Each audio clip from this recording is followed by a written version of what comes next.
तू धरती पे चाहे जहाँ भी रहेगी, तुझे तेरी धड़कन से पहचान लूँगा। हमको तुमसे प्यार हुआ है, जीना दुश्वार हुआ है। तो दोस्तों, मुझे मोहब्बत किसी और से नहीं बल्कि ये क्लास 10th की मैथ से हुई है।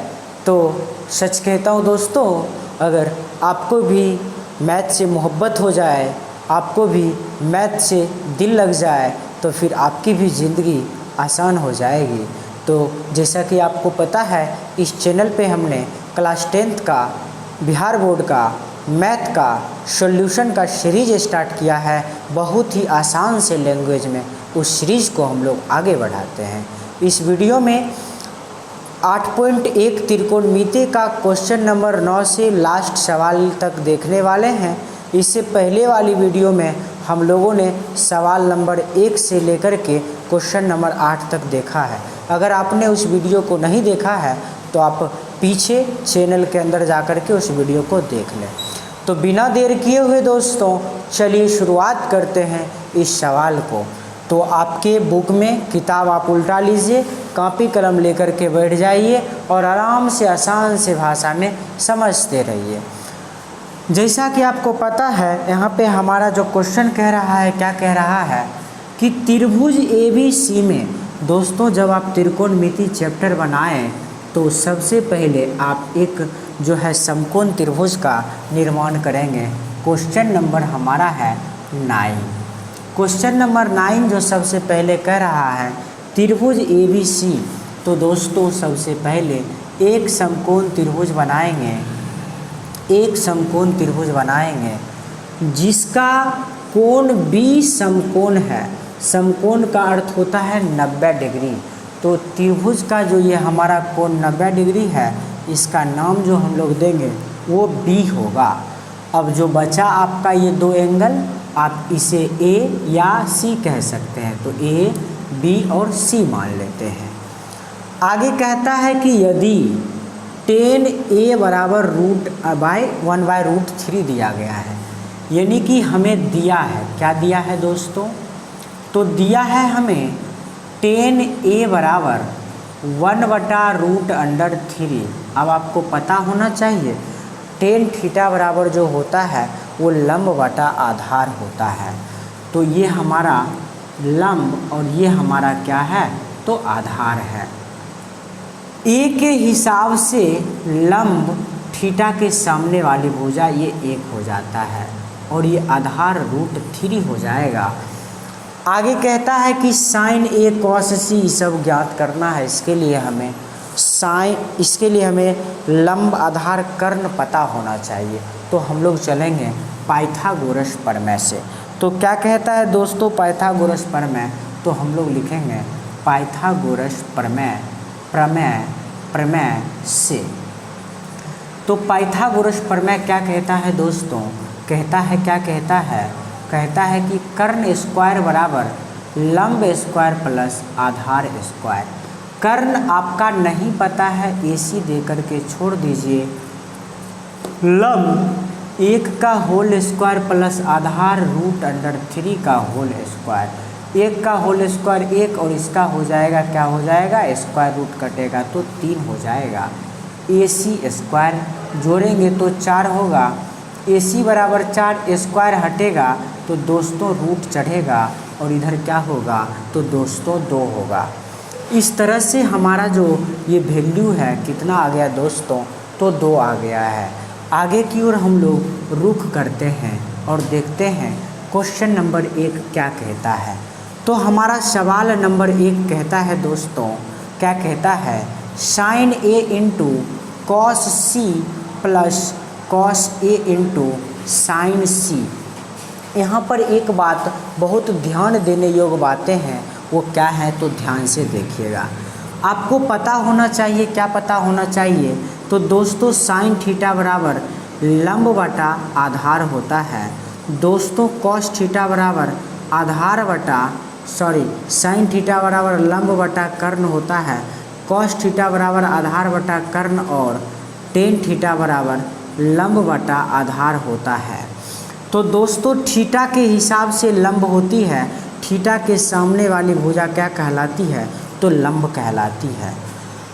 हमें साइन ए बोला तो थीटा के सामने वाली भुजा एक लंब और कर्ण सबसे बड़ी भुजा 2 गुना कॉस सी के हिसाब से लंब ये होगा तो आधार हो जाएगा 1/2, क्योंकि कॉस थीटा बराबर आधार बटा कर्ण होता है। बीच में प्लस कॉस ए आधार बटा कर्ण, ए के हिसाब से ये सामने वाली भुजा लंब होगी तो आधार कौन सा हो जाएगा, तो √3/2 आधार हो जाएगा गुना साइन सी का वैल्यू जो है दोस्तों, साइन सी लंब बटा कर्ण होता है तो थीटा के सामने वाली भुजा क्या कहलाएगी, तो लंब कहलाएगी बटा कर्ण। 1 को 1 से गुना करेंगे 1 2 2 जा 4 प्लस √3 को √3 से गुना करेंगे 3 2 दूनी 4, इसका आप जब वर्गमूल करेंगे तो 4 1 + 3 = 3 1 4/4 कट करके आंसर कितना आएगा, तो दोस्तों 1 आ जाएगा। तो हमारा 1 नंबर का जो आंसर हुआ 1। चलते हैं सवाल नंबर 2 की ओर। सवाल नंबर 2 की ओर चलते हैं। सवाल नंबर 2 कहता है, क्या कहता है, cos A × cos C minus sine A × sine C। तो दोस्तों हम लोग आगे की ओर रुख करते हैं कि क्या कहता है, देखते हैं कि क्या कहता है। आपने इसमें देखा कि हम लोगों का जो है हर चीज़ निकल चुका है और इसी का सवाल नंबर 2 हम लोग हल करने की ओर रुख करते हैं कि क्या कहता है। जैसा कि कह रहा है cos थीटा बराबर आधार बटा कर्ण, ए के हिसाब से इसके सामने वाली भुजा लंब होगी तो आधार √3 और कर्ण मेरा 2 हो जाएगा और ये गुना cos C, तो थीटा के सामने वाली भुजा क्या होती है, तो लंब होती है, तो आधार क्या हो जाएगा दोस्तों 1/2 माइनस साइन ए, साइन थीटा बराबर लंब बटा कर्ण होता है, तो ए के हिसाब से लंब इसके सामने वाली भुजा 1 हो जाएगा और बटा में 2 जो कि कर्ण है इंटू साइन सी के हिसाब से इसके सामने वाली भुजा लंब होगा √3/2 हो जाएगा दोस्तों। तो इसको गुना करेंगे तो √3 और 2 2 जा 4 और माइनस इसको 1 से जब आप गुना करेंगे तो √3/2 2 जा 4 और कट करके जो दोस्तों आंसर आएगा वो हमारा क्या हो जाएगा दोस्तों, तो 0 हो जाएगा। चलते हैं सवाल नंबर 10 की ओर, जो कि बहुत ही बेहतरीन और मज़ेदार सवाल है। दोस्तों आपको पता है क्लास 10th का जो एग्ज़ाम होता है फाइनल, उस एग्ज़ाम में 8.1 से जो सबसे ज़्यादा बार पूछा गया सवाल है दोस्तों, वो सवाल नंबर 10 है। ये सवाल मोस्ट VVI सवाल है। तो चलते हैं हम लोग सवाल नंबर 10 की ओर। दोस्तों क्वेश्चन को आराम से पढ़ना है। क्वेश्चन क्या कहता है दोस्तों, PQR में तो सबसे पहले समकोण त्रिभुज बना लेना है PQR, जिसका Q समकोण है तो हमारा जो ये 90 डिग्री समकोण इसका नाम Q, तो ये P और ये हो जाएगा R हो जाएगा दोस्तों। आगे सवाल में दिया है, क्या दिया है, तो दिया है PR + QR बराबर 25, तो PR + QR बराबर 25 सेंटीमीटर। दोस्तों यहाँ से एक चीज़ समझना है आपको, क्या समझना है कि PR और QR जो है, एक बार देख लीजिए, क्या वीडियो रुक गई है क्या?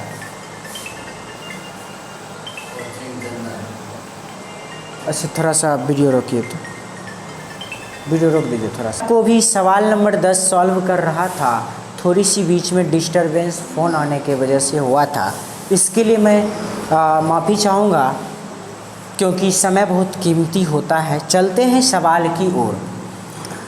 तो ये जो हमारा दिया गया है दोस्तों पी आर यानी कि पी आर से लेकर के क्यू आर तक की जो टोटल लंबाई है वो 25 सेंटीमीटर है।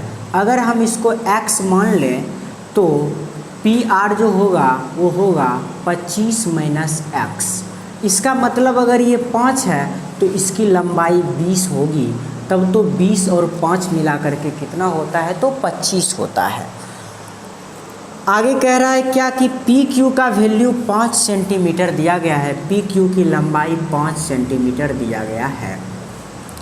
Sine P cos P tan P का वैल्यू हमें ज्ञात करना है, तो इसके लिए लंब आधार कर्ण का वैल्यू ज्ञात करना होगा और चलेंगे पाइथागोरस प्रमेय से दोस्तों। तो पाइथागोरस प्रमेय क्या कहता है दोस्तों? पाइथागोरस प्रमेय क्या कहता है दोस्तों? पाइथागोरस प्रमेय क्या कहता है दोस्तों? तो पाइथागोरस प्रमेय कहता है, क्या कहता है?